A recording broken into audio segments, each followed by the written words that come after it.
What's up, y'all? Welcome back to Dolphins Daily, your daily dose of Dolphins content with your boy, Chris Kane. Let's talk about the Dolphins. So, we are still in pursuit of Calais Campbell. He has not decided if he's going to play, retire, or move on. We don't know.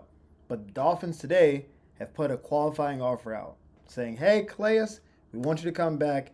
Here's our offer. The ball is 100% in his court now. I'm sure he can counteroffer or try to extend it, or he'll probably say, give me some time. That's fine. But we've put the offer out. Before, we said the Dolphins want to bring him back, but at a certain price. No price is named. And even today, we don't know any of the prices. We just know the Dolphins said, hey, we want you. Here's the amount of money we can give you. And now we wait. Last year was a $2 million deal. I imagine this deal will be very similar. Maybe they'll bump it to 2.5 to give him, a little incentivized situation, but it's on the table now. I don't know of other offers. He's not technically on the team, so we can't trade him. He's either, in my opinion, going to either take the contract or retire. That's what it seems like. I haven't heard any conflicting news about, oh wait, third offer from Buffalo. We don't know what's going to happen. But as I said weeks ago, or a couple weeks ago, I would love to have him back. I think he's great for the culture. I think he still has some gas left in the tank. I think we've lost D linemen this draft cycle, and we haven't recouped a lot of D linemen this cycle. So that's where we're very weak right now. We've done a lot in the secondary, done a lot for the O-line. D line, man, looking kind of weak. So I would love to have Calais back. Hopefully he wants to play. He didn't look like he couldn't play last year. It may just be a thing where it's like, dude, I'm 38 going on 39. Been in the league forever. I'm already in Miami. I went to school here. I'm done. But maybe, just maybe, he'll say, you know what? I got one more ride in me, which is what I'm hoping. And the goal is to find out sometime pre-draft, ideally, because we need to draft D linemen. We need to know that.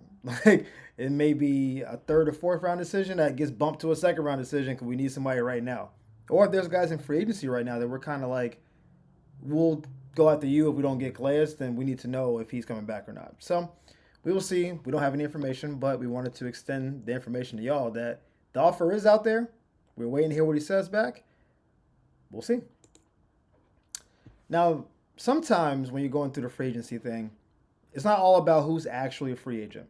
Like for Geno Smith, for instance, right? I didn't think Geno Smith was even on the market to be traded because he was under contract, but he only had 1 year left on his deal. And sometimes teams will move a player a year early while they're under contract because they still have leverage. If you wait for a year, they're a free agent. You can either tag them or you lose them for nothing. It's a bad situation for a team to be in. So Geno wanted an extension with Seattle. Seattle wasn't here to give him an extension. Pete Carroll said, I'll take him. And they said, oh, bet, we'll get some picks back and we can dump the contract, right? I'm looking at someone like a George Pickens for Pittsburgh. Last year of his deal. Absolute headache. Tremendously talented. But next year, you're going to pay George $28+ million a year. Is that where Pittsburgh going to franchise him for 27? Where are we right now? Right? So I brought all this up to bring up a guy, Taysom Hill. Taysom Hill has been in the league. He's 34. So he's been in the league for, 12 years, 13 years? But he went to BYU. So maybe 10 years. But regardless, he's been in the league for a long time. He's always been this kind of jack-of-all-trades guy. He's a quarterback, tight end. He's been a running back. He does kick returns, special teams. He does a little bit of everything for your team. So much so that Sean Payton decided to give him a lot of money, even though he hadn't proved he was worth that amount of money. And because the Saints are awful with money and contracts, they push a lot of money down the line, which is why their cap is horrendous now. I don't believe they're going to bring Derek Carr back. In my own draft analysis, I have them getting Jackson Dart, dumping Derek Carr, and rebuilding from scratch, which means all these big contracts, dumping them. Taysom Hill has 1 more year left on his deal. And I think they're going to try, between now and the draft, just throw some feelers out. Hey, do you maybe want this guy? I think this would be a good play for Miami because I think Taysom Hill is a tough dude. He gets hurt, but not in a way that you would think for someone who takes as much contact as he does. He can be on the field a lot of times, and he's just the kind of gadget player that I think Coach McDaniel will love. Think of I can't say less of that. Think of Deebo Samuel, kinda, with maybe more all-around skill, because Debo can't throw. Taysom Hill, as long as he's on the field at any time, is liable for some kind of like trickeration, right? You line up him in the backfield, snap the ball directly to him, he can throw it. You can have him line up at tight end, go in motion, hand him the ball. He can be a lead blocker. You can just send him on routes. He can do a lot of different things. And because he's 34 and been beat up a little bit and has already made some money, I don't think he'll cost a lot of money. Which, for Miami, fantastic. We don't have money to spend anyway. I think he would be a really useful, interesting piece. We don't do quarterback sneaks anymore because Tua's head injuries, right? So if he's in the game at any time at tight end, he can always go into a short motion, stop, get under center, boom, first down. You don't have to bring in different personnel, heavy packages where it's very obvious what you're doing. Oh, they're bringing in 3 more tight ends and the extra offensive lineman. What do you think they're going to do? We can just keep our normal personnel on the field and say, Taysom, can you get us a yard? Yeah, because that's what he does. He's tough. He's hard to tackle. He's 230 pounds. So I like plays like that. I like just the idea of having him on the field. I've always said we should have 2 tight ends. If John New's going to be the main tight end running down the field, having a second tight end that can do other things, I think makes the offense way more versatile. It's a good outlet for Tua. It just opens up more of the playbook. And again, he's a physical player. I think it would be a cool play. This is all predicated on the Saints really trying to let him go. I think a fire sale is coming. I can see Kamara being gone. I don't think the Saints want any of these numbers on their books. They're just trying to play coy or waiting for the, free agency market to kind of play itself out a little bit.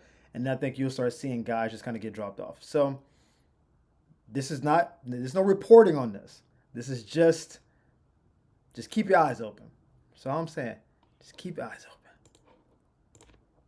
Final story. Saw this today, and I thought it was worth talking about. The question was, what if Shedeur dropped to 13?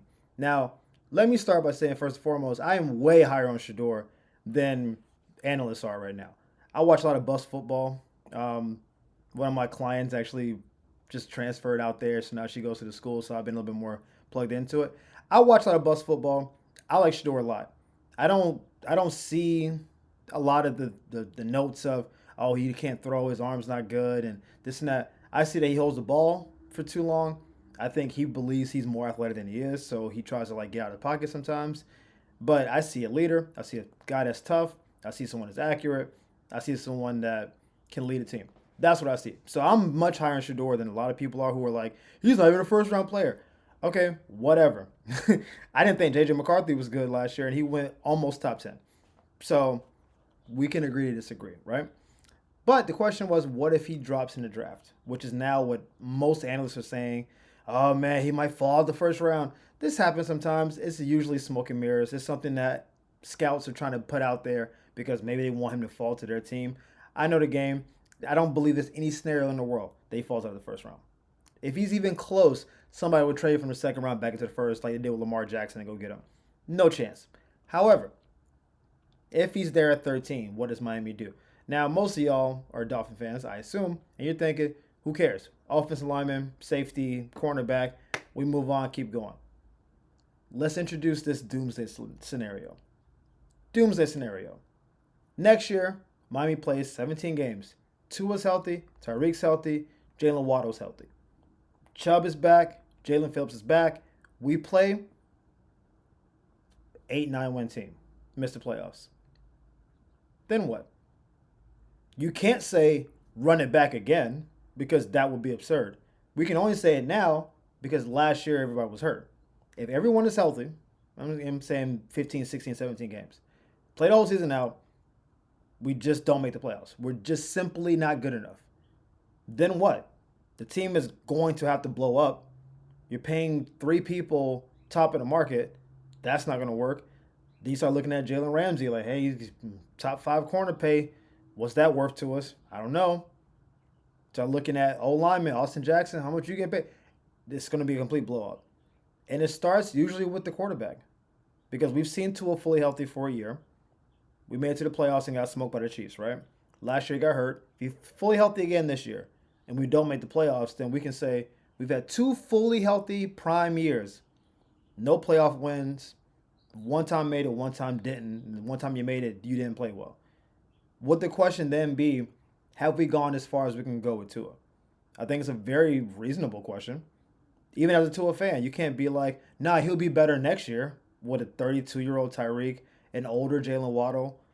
Like, how would that doesn't make sense. You would have to think that next year, if everybody plays, the team needs to win at least 11 games to feel like we're going to keep going. If they don't, then what? Now introduce 13th pick Shadeur. The Dolphins' backup quarterback situation, I don't care what spin articles are putting out about Zach Wilson. I am not here for it. Zach Wilson doesn't give me any confidence whatsoever. I think he's a below average football player. What happened? You draft Shedeur at 13. A lot of scouts don't believe Shedeur is ready for day one.